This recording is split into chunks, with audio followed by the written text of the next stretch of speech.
उत्तराखंड के पहाड़ों के बीच बसा था एक खूबसूरत गांव, बिंदाल गांव।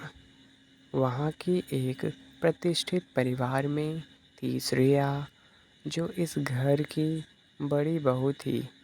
सुंदर, संस्कारी और दिल से बेहद भावुक। श्रेया की शादी को 5 साल हो चुके थे।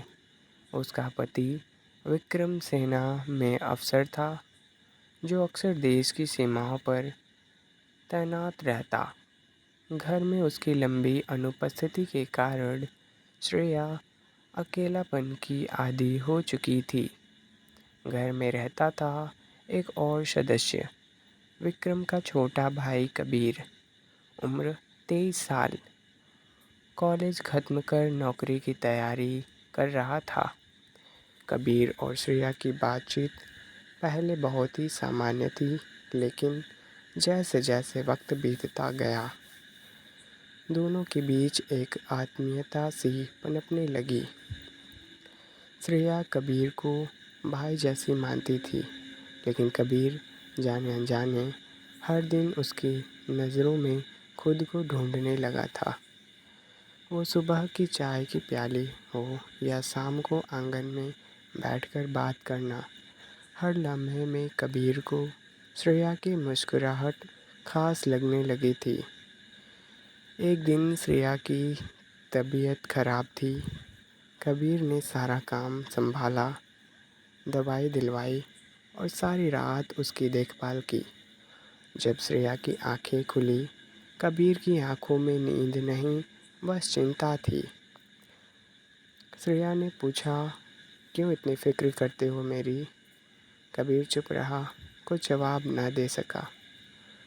अब कबीर का मन पढ़ाई में कम और श्रेया में ज़्यादा लगने लगा था।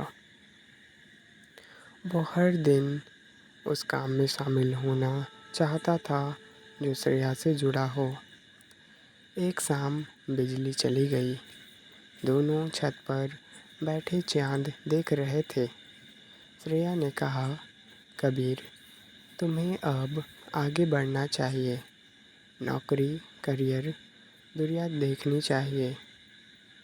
कबीर ने बस एक बात कही, दुनिया देख लूँगा, पर आप जैसा अपनापन कहीं नहीं मिलेगा भाभी। शब्द सीधे दिल में उतर गए।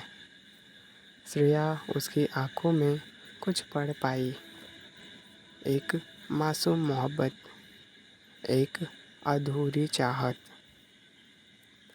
अब दोनों की खामोश नज़दीकियाँ सबको धीरे धीरे महसूस होने लगी थी। घर में बातें भी उठने लगी। कबीर ने खुद को पीछे खींच लिया। उसने खुद को पढ़ाई में झोंक दिया, रात दिन एक कर दिया। लेकिन जब भी श्रेया सामने आती, दिल की दीवारें फिर हिलने लगती।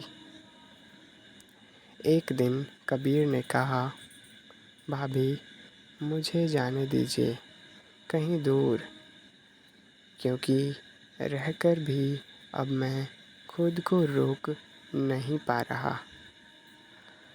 श्रेया ने रोते हुए कहा, मैं भी इंसान हूँ कबीर, मुझे भी एहसास होते हैं, पर मैं तुम्हारी भाभी हूँ और ये रिश्ता कभी नाम नहीं पा सकता। कबीर शहर चला गया। उसने दिल्ली में एक अच्छी नौकरी पा ली। वहीं से विक्रम की पोस्टिंग भी दिल्ली ट्रांसफ़र हो गई। अब तीनों एक ही शहर में थे, लेकिन कबीर और श्रेया के बीच वो दूरी आ चुकी थी जो कभी मिट नहीं सकती थी। विक्रम को भी कुछ पता नहीं चला। एक दिन श्रेया मंदिर में कबीर से टकरा गई। दोनों ने सिर्फ एक बार आंखों में झांका और चुपचाप आगे बढ़ गए। कबीर की शादी तय हो गई थी। कार्ड पहुंचा श्रेया के पास भी। उसने कार्ड देखा, मुस्कुराई और कहा, कुछ मोहब्बतें इतनी पवित्र होती हैं कि उन्हें तोड़ना पाप लगता है और निभाना भी पाप जैसा ही लगता है। कुछ प्यार मुकम्मल नहीं होते पर अधूरे रहकर भी अमर हो जाते हैं।